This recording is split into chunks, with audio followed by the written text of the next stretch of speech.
So we are starting chapter number 7, and that is dissolution of partnership firm.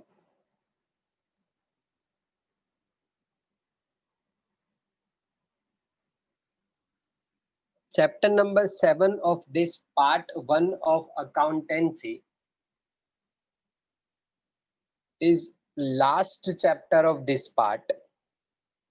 और जो chapter last में है, अगर आप ऑब्जर्व करो चैप्टर के स्टार्टिंग से, मतलब चैप्टर के स्टार्टिंग में ये जो पार्ट 1 है उसके स्टार्टिंग से आप ऑब्जर्व करो तो चैप्टर का सीक्वेंस देखना कैसा है। सबसे पहले हमने चैप्टर नंबर 1 सीखा which was introduction of partnership firm. ठीक है, मतलब आपको पार्टनरशिप फर्म ये जो एक फॉर्म ऑफ बिजनेस है इसके बारे में आपको पहले समझा है चैप्टर नंबर 1 में। उसमें कुछ एक थोड़े बहुत रूल्स थे वो हमने सीखे, because in 11th standard we have seen sole proprietorship of business, वो वाले फॉर्म ऑफ बिजनेस को हमने सीखा था। अब सोल प्रोप्राइटरशिप बिजनेस से ये डिफरेंट है पार्टनरशिप फर्म।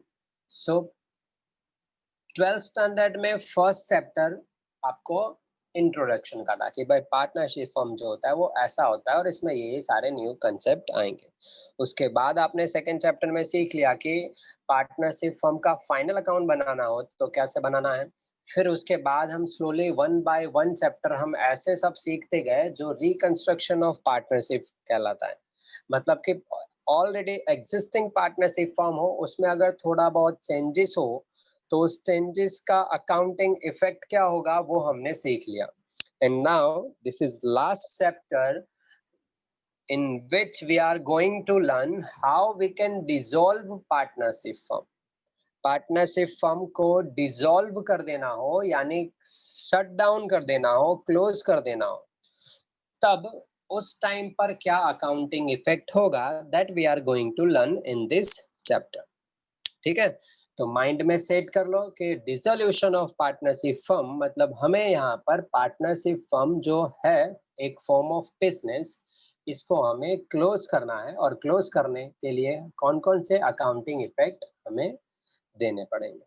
ठीक है, अब मैं पार्टनरशिप फर्म से रिलेटेड कुछ भी एक्सप्लेनेशन स्टार्ट करूं उससे पहले एक सिंपल सा क्वेश्चन, कॉमन क्वेश्चन है, इसमें accounting knowledge is not required.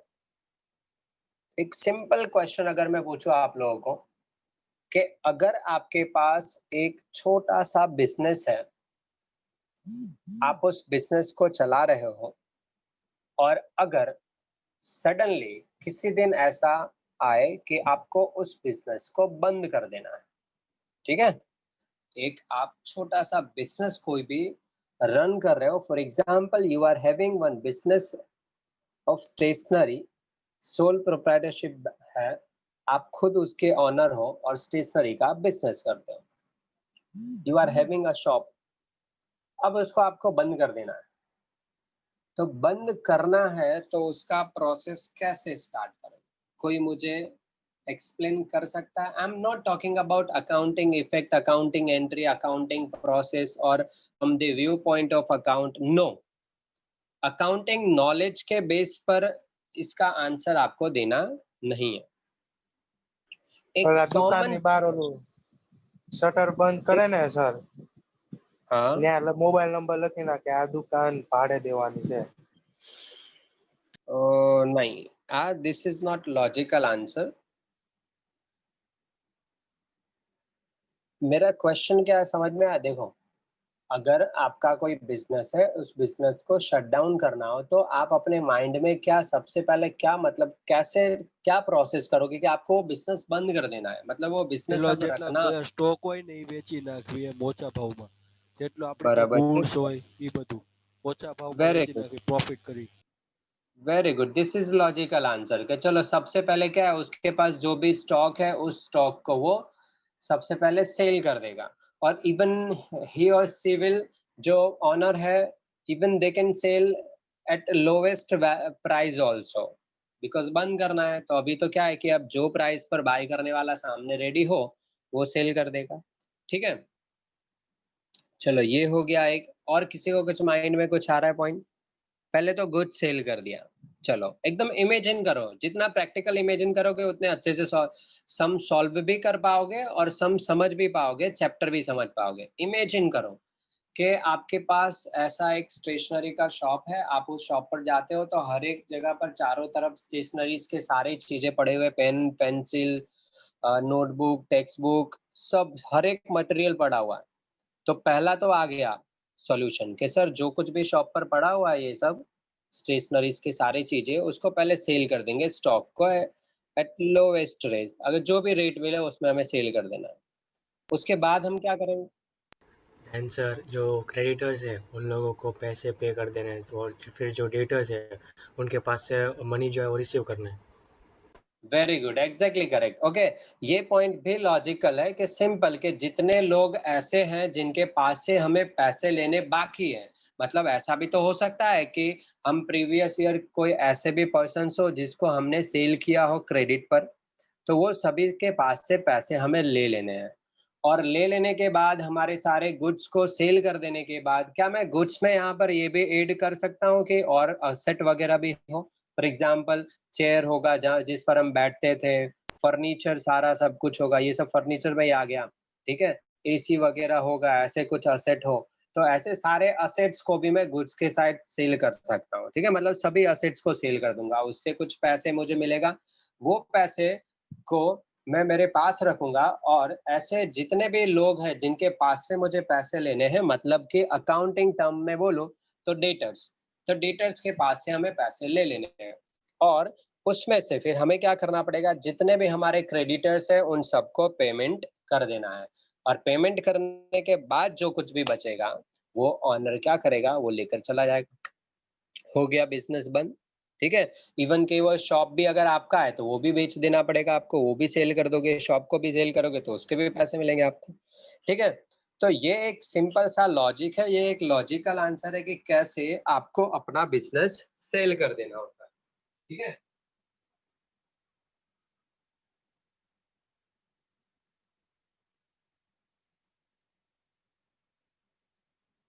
अब हम बात करें पार्टनरशिप फर्म की, तो पार्टनरशिप फर्म में भी आपको यही लॉजिक अप्लाई करना पड़ेगा। ठीक है, ये सेम छोटा सा जो कंसेप्ट है जो आपका कॉमन सेंस बोलता था, इसी कॉमन सेंस को आप यहाँ पर अप्लाई करोगे तो आपको समझ में आ जाएगा। ठीक है, अब देखो कैसे क्लोज करेंगे ये समझो। अगर जब मैं आपको ये कॉमन सेंस के बेस पर जब मैं ये समझा रहा हूँ आपको कि सिंपली आप क्या करोगे, आपके पास जितने भी असेट्स हैं, आपके पास जितने भी असेट्स हैं ये सारे असेट्स को आप सेल कर दो।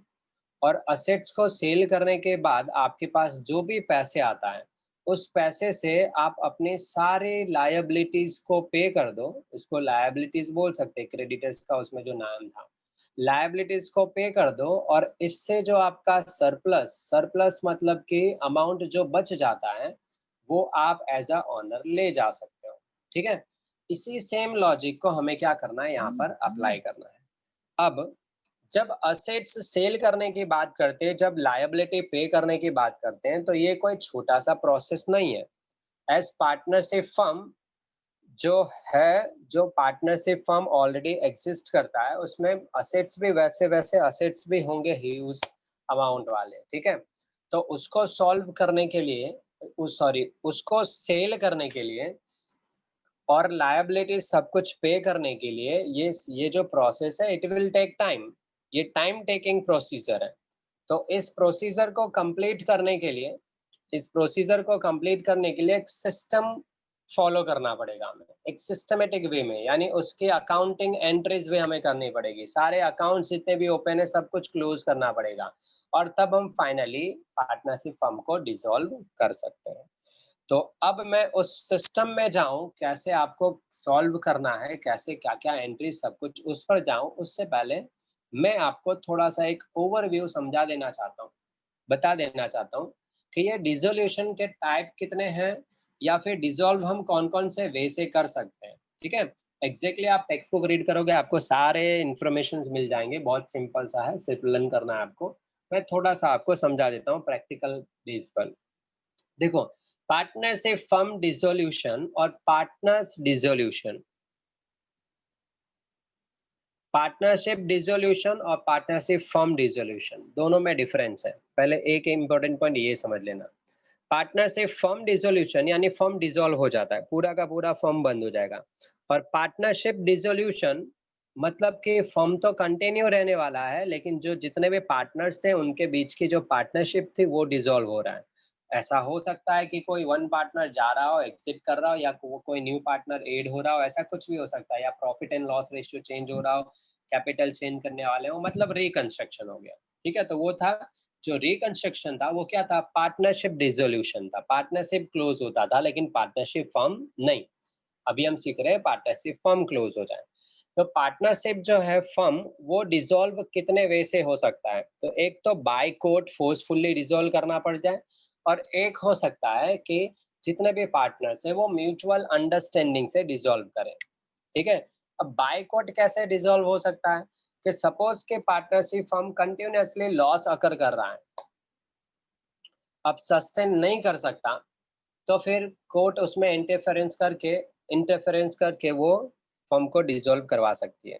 ठीक है, उसके बाद अगर कुछ इलीगल एक्टिविटीज अगर कोई पार्टनरशिप फर्म कर रही है, तो फिर कोर्ट उसको ऑन द स्पॉट क्या कर सकते हैं, डिसॉल्व करवा सकते हैं, बंद करवा सकते हैं। ठीक है, और म्यूचुअल अंडरस्टैंडिंग का मतलब क्या हो गया यहाँ पर, कि अगर पार्टनर ने पहले से ही पार्टनरशिप डीड में मेंशन कर रखा है कि हम ऐसे ऐसे फर्म को कभी भी डिसॉल्व कर सकते हैं, तो उस वे को, उस रूल्स को फॉलो करके फर्म को डिसॉल्व कर सकता है। पार्टनरशिप फर्म खुद से म्यूचुअल अंडरस्टैंडिंग से और खुद ऑटोमेटिकली तब भी डिसॉल्व हो सकता है जब पार्टनरशिप फर्म किसी पर्टिकुलर एक्टिविटीज के लिए क्रिएट हुआ। फॉर एग्जाम्पल, कि ये पर्टिकुलर एक एरिया है जहाँ पर एक फ्लाईओवर बनाना है, और हमारा जो सूरत का म्यूनिसिपल कॉरपोरेशन है, एसएमसी, वो अनाउंस करती है कि इस रोड पर ये फ्लाईओवर बनाना है, तो जो भी कंस्ट्रक्शन कंपनी है वो अपना अपना टेंडर से इन करो। ठीक है, अब सपोज के मेरे पास बहुत सारा पैसा है, लेकिन मेरे पास मैन पावर नहीं है, और ये टेक्निकल सारी जो चीज़ें ये फ्लाईओवर बनाने के लिए जो कुछ भी चाहिए, इंजीनियर वगैरह, ठीक है, मशीनरीज वगैरह, वो मेरे पास नहीं है, लेकिन पैसे हैं मेरे पास इन्वेस्ट करने के लिए। और आपकी एक छोटी सी कंस्ट्रक्शन कंपनी है, आप लोगों की एक छोटी सी कंस्ट्रक्शन कंपनी है, you are having that manpower, machineries are also there, but you don't have capital. आपके पास पैसे उतने नहीं है कि आप एसएमसी को रिक्वेस्ट करो कि ये फ्लाईओवर उसे बनाने दो। तो अब हम दोनों क्या कर सकते हैं, we can form one partnership firm. ठीक है, हम क्या करेंगे, एक पार्टनरशिप बना देंगे जिसमें मैं आपको पैसे दूंगा, कैपिटल दूंगा, और आप अपना मेन पावर, मशीनरीज, वो सब यूज करना, और हम दोनों मिलकर एसएमसी को रिक्वेस्ट करेंगे कि हम लोगों की एक पार्टनरशिप फर्म है, और हम ये वाला ब्रिज हम बनाने के लिए ऑर्डर लेना चाहते हैं, और हम टेंडर दे देंगे। एसएमसी को अगर सब कुछ ठीक लगता है तो एसएमसी हमें ये काम दे देगी, और जैसे ही हम ये काम अपने हाथ में लेंगे, हम क्या करेंगे, ये ब्रिज का कंस्ट्रक्शन स्टार्ट कर देंगे। और ब्रिज का कंस्ट्रक्शन स्टार्ट करने के बाद जैसे ही ब्रिज का कंस्ट्रक्शन कंप्लीट हो जाएगा, we will hand over this bridge to SMC, और एसएमसी हमें पेमेंट कर देगा, और एसएमसी इस ब्रिज को ओपन कर देगा फॉर नॉर्मल पब्लिक।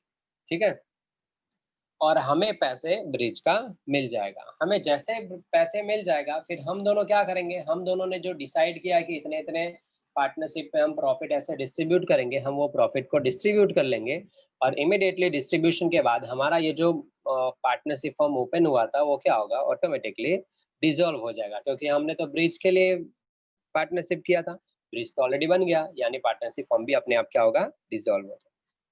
ठीक है, तो ऐसे बहुत सारे रीजन है जिसके वजह से पार्टनरशिप फॉर्म डिसॉल्व हो सकता है। ठीक है, अब हम यहाँ पर आ जाते हैं कि पार्टनरशिप फॉर्म डिसॉल्व करने के लिए हमारे पास कितने असेट्स हैं, कितने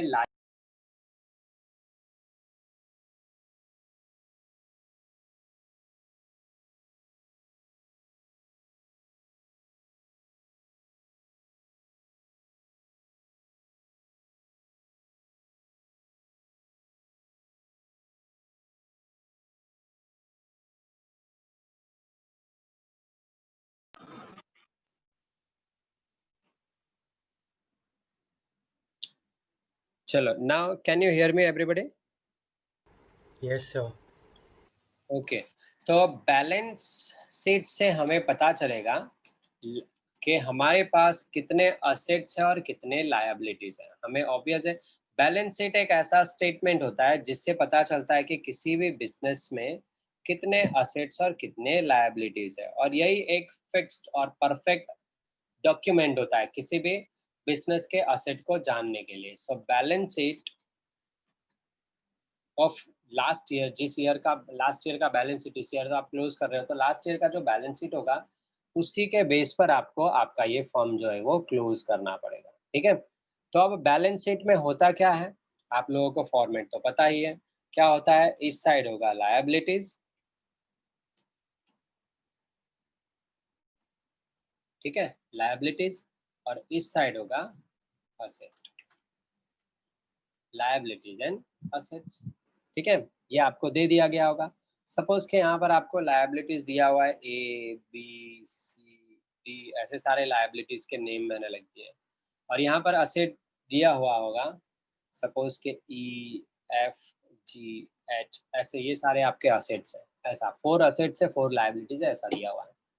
तो अब प्रोसेस को ध्यान से सुनना, होता क्या है, इस असेट्स और लायबिलिटीज को जो है हमारे पास ऑलरेडी, इस सारे लायबिलिटीज और असेट्स को पहले क्लोज कर दिया जाता है। ध्यान से सुनना, मेरे सेंटेंस पर ध्यान देना। मैंने आपको पहले ही बोला this is time consuming process. ऐसा नहीं कि एक साथ आज हम रेडी हुए कि आज मुझे बिजनेस बंद कर देना है तो आज के आज मेरे सारे असेट सेल हो जाएंगे और आज ये लायबिलिटी पे हो जाएगा। No, it will take time.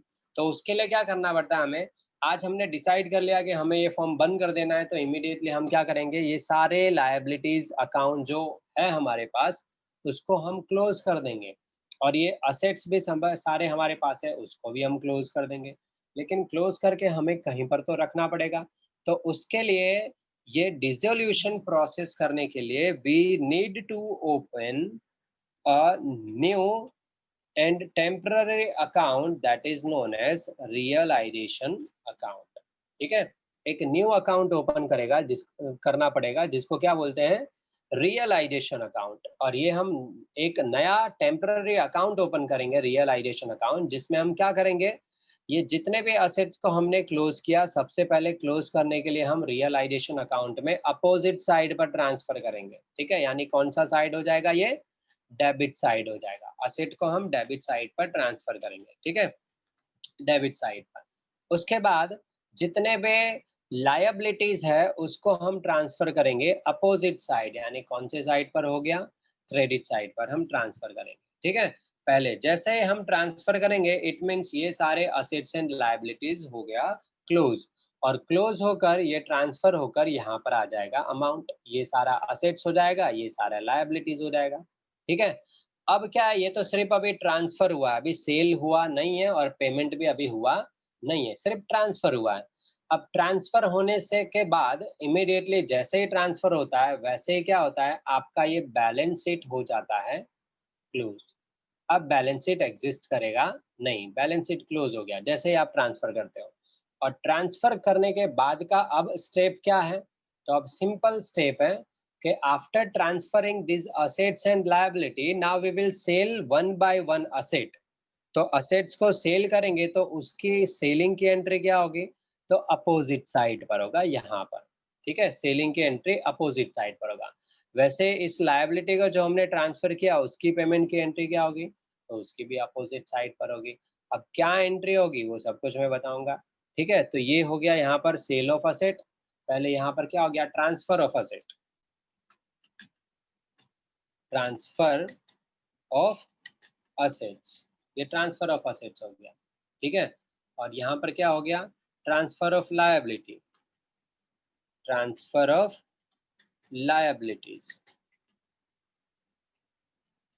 Transfer of liabilities हो गया। ठीक है, और फिर ट्रांसफर ऑफ लायबिलिटीज के बाद, ट्रांसफर ऑफ असेट्स के बाद अब हम क्या करेंगे, यहाँ पर असेट्स को सेल करेंगे। तो असेट्स को सेल करने को आप अकाउंटिंग लैंग्वेज में ऐसा भी बोल सकते हो, रियलाइजेशन ऑफ असेट्स, मतलब कि असेट्स हो गया सेल। रियलाइजेशन का मतलब ये हुआ कि आपके पास जो भी पड़ा हुआ है उसकी कुछ ना कुछ वैल्यू आपको मिल जाना। तो this is realisation of asset. और वैसे ही लायबिलिटी को जो हम पे करते हैं उसको भी बोलते हैं रियलाइजेशन ऑफ लायबिलिटीज। ओके, तो ये हो गया realisation of assets and realisation of liabilities. और जैसे ये असेट्स को सेल कर देते हैं, लायबिलिटी को पे कर देते हैं, तब यहाँ पर एक पॉइंट और आता है कि ये सब कुछ करने के पीछे हमें कुछ ना कुछ एक्सपेंसेस भी पे करना पड़ता है। ठीक है, ये सारे असेट्स को सेल करने के लिए, लायबिलिटी को पे करने के लिए कुछ ना कुछ तो एक्स्ट्रा एक्सपेंसेस लगता होगा, और वो एक्सपेंस को बोलते हैं डिसोल्यूशन एक्सपेंस, जो कि डेबिट साइड पर आएगा। क्या बोलते हैं उसको? Dissolution expense. तो ये एक्सपेंस भी यहाँ पर डेबिट साइड आएगा। और फिर हम डिफरेंसेस फाइंड आउट करेंगे, और डिफरेंसेस जो होगा वो हमारे लिए प्रॉफिट होगा या लॉस होगा। अब कौन सा प्रॉफिट होगा और कौन सा लॉस होगा, तो ये same profit and loss account जैसा ही होगा। अगर डेबिट साइड पर आ रहा है तो आपका प्रॉफिट होगा, जो पार्टनर्स कैपिटल अकाउंट में ट्रांसफर करना है हमें ओल्ड रेशियो में, प्रॉफिट होगा जो हमें किस में ट्रांसफर करना है, ओल्ड रेशियो में। ठीक है, और अगर क्रेडिट साइड पर आया तो ये हमारे लिए क्या होगा, लॉस होगा, और जिसको भी हमें किस में ट्रांसफर करना है, ओल्ड रेशियो। ठीक है, और ऐसे आपका रियलाइजेशन अकाउंट क्या हो जाएगा, क्लोज हो जाएगा। मैं तो अभी आपको सिंपल वे में अभी समझाया, मैं एक एक एंट्री करके उसमें समझाऊंगा कि कैसे। देखो वापस से मैं बोल रहा हूँ, ये डिसोल्यूशन प्रोसेस स्टार्ट करने के लिए आपको याद रखना है कि ये ऑलवेज बैलेंस शीट में से स्टार्ट होगा। रीजन इसके, बैलेंस शीट में हमारे पास सारे लिस्ट होते हैं कि कितने असेट्स और कितने लायबिलिटीज हमारे पास है, और उसमें से हमें ट्रांसफर करना पड़ता है। तो इस अकाउंट को इस मतलब फर्म को बंद करने के लिए हमें एक टेम्पररी अकाउंट ओपन करना पड़ता है जिसका नेम है रियलाइजेशन अकाउंट। और उसमें हमें क्या करना पड़ता है, तो जो ओल्ड बैलेंस शीट है उसमें से सारे अकाउंट को ट्रांसफर करना पड़ता है। कैसे ट्रांसफर करेंगे, तो असेट्स जो कि लेफ्ट हैंड साइड होता है बैलेंस शीट के, उसको ट्रांसफर करना है, सॉरी राइट हैंड साइड होता है जो बैलेंस शीट के, उसको ट्रांसफर करना है left hand side of realisation account. Left hand side of realisation account transfer करना होता है। ठीक है, तो देखो हमने कर लिया ये ट्रांसफर, और उसके बाद हमें लायबिलिटी ट्रांसफर करना पड़ता है अपोजिट साइड पर, यानी क्रेडिट साइड पर हमने ट्रांसफर कर लिया। अब असेट को ट्रांसफर करने के बाद हमें उस असेट को सेल कर देना पड़ता है अपोजिट साइड पर, यानी ये हो गया रियलाइजेशन ऑफ असेट। और लायबिलिटी को भी हमें पे कर देना पड़ता है, ये हो गया रियलाइजेशन ऑफ लायबिलिटी। और ये सब कुछ करने के लिए छोटे मोटे जो भी एक्सपेंसेस होते हैं उसका नेम है डिसोल्यूशन एक्सपेंस, और जो भी हमें यहाँ पर डेबिट साइड पर रिकॉर्ड करना पड़ता है। और अब टोटल करके डिफरेंस फाइंड आउट करना होता है। If you are getting difference on debit side, this is profit for you, and if you are getting difference on credit side, this is loss for you. अब ऐसे इसकी भी entry कर देनी है। ठीक है, सो ये हमारा कंप्लीट हो गया कि डिसोल्यूशन प्रोसेस कैसे कंप्लीट करनी है, जिसको हम अभी भी और डिटेल में सीखेंगे, वन बाय वन एंट्री। ठीक है, तो ये शॉर्ट में सिंपल में कंप्लीट हो गया। अभी देखो ये खुद ब खुद क्लास जो है वो एंड हो जाएगा। ठीक है, फिर कल वापस से आप ज्वाइन करना, इसमें मैं एक एक एंट्री करवाऊंगा और जर्नल एंट्री, लेकिन ये सारा प्रोसेस कल याद रखना, इसमें अब मैं एंट्री करवाऊंगा कल। ठीक है, मैं खुद पूछूंगा सबसे क्वेश्चन पहले कि बोलो पहले क्या करना होता है, फिर बाद में क्या करना होता है। इसमें नंबर सब याद रखना कि पहले असेट ट्रांसफर, फिर लायबिलिटी ट्रांसफर, फिर असेट का रियलाइजेशन, फिर लायबिलिटी का रियलाइजेशन, फिर डिसोल्यूशन एक्सपेंस, उसके बाद प्रॉफिट और लॉस कौन से साइड पर होता है ये भी याद रखना। Understood everybody? ओके, सो ये आपको सब कुछ याद रखना है। नेक्स्ट लेक्चर में मैं इसके आगे